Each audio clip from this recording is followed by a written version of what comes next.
Hi, this is Joanna Colosimo and Dave Cohen here. Hi. We just got back from the NILG conference held in Anaheim, California, and there was a really effective presentation that Craig Lean even talked about, and Dave co-presented with Marika Litris, and I think it was a really effective methodology, Dave, your presentation, and demonstrating the differences between similarly situated employee groupings for a pay analysis versus what the OFCCP is doing in a pay analysis group. So we thought it would be a great opportunity to redo this demonstration. Sure. So, obviously we do a lot of pay equity studies. We've been doing this for a long time. And for those of you who've been doing it for a while, you remember we used to have the compensation standards. And then the Obama administration got rid of those compensation standards and put in Directive 307. And what we know with the standards is that the standards called for an analysis by similarly situated employee groupings, which if you go and look at a case law on pay equity, you'll see that Title VII allows for the comparison of similarly situated employee groupings. Now we know that is more of an art than it is a science. What jobs can you compare together? But then Directive 307 introduced this new term called pay analysis group, which says we're going to put together multiple similarly situated employee groupings together for comparison and use statistical controls. Correct. And we heard OFCCP talking about that at the conference. This is how we're approaching compensation. And it's certainly, in our experience, easier said than done, right? No. If regression could just make everybody similarly situated with controls, well, and I'm not suggesting this, nor do I think you should do this, but you could just then take the whole workforce, put them together in one model, and put in controls in. Right, but we know that as IO psychologists, there are a lot of problems with that. There are so many problems just philosophically, Title VII, and also statistically, right? The variables that you're putting in the model don't always work the same.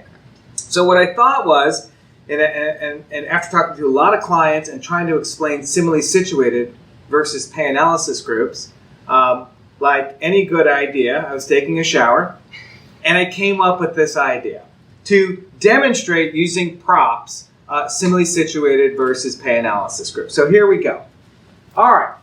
You have a fun bag here. I got a fun bag here. So we have a red apple, right? It looks like a red apple. It does look like a red apple, and we buy this red apple at the grocery store. So think about the grocery store being the company or the compensation system. Well, what do we know about this red apple? It's a Honeycrisp. Ooh, Honeycrisp. Quite good, but really expensive. So Honeycrisp apples are $3.99 a pound, okay? But we go to the store, that's what the store tells us we have to pay, and that's what you're going to pay if you want that Honeycrisp apple.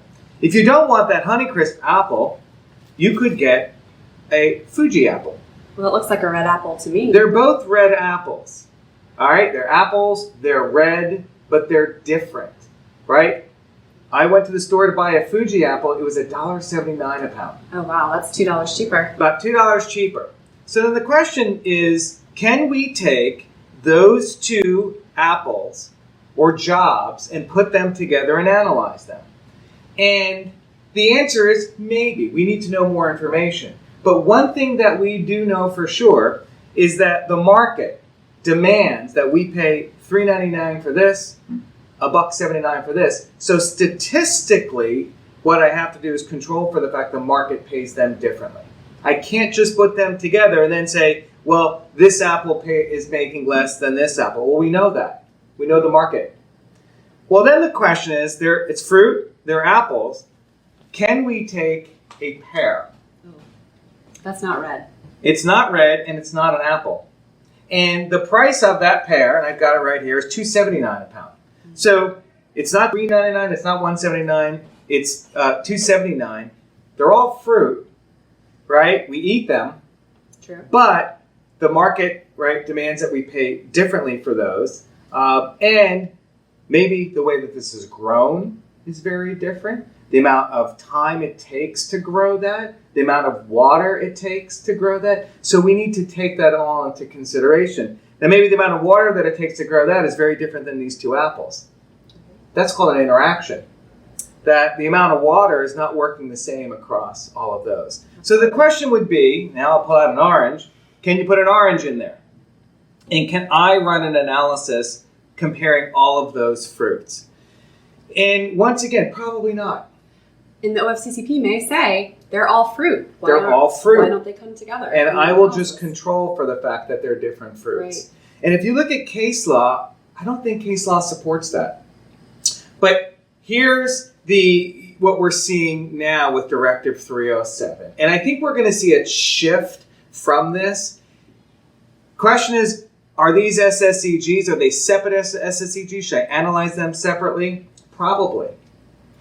But what we're seeing with OFCCP doing is not only saying, well, it's all fruit, let's put them all together. What we're seeing OFCCP do is say, well, you know what? You've got wine in your company. And you know what? You've got beer in your company.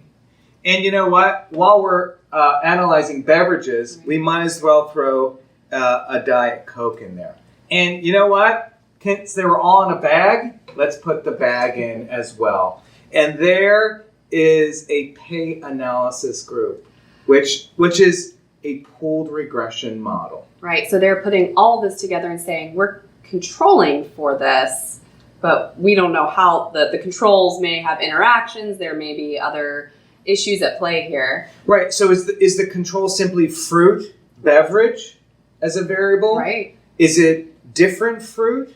Is it different beverages? Is it wine versus beer versus a soft drink versus fruit? And just think about, and then the bag. And the bag. And then just think about all the things that go into making is so different. And it works differently. Well, from my perspective, I don't think the wine belongs. I don't think the Diet Coke belongs. Can I take the Stella as well? Right. The beer home? Those are all you. So I think to wrap up, I think that's the problem with the notion of a pay analysis group and putting controls in.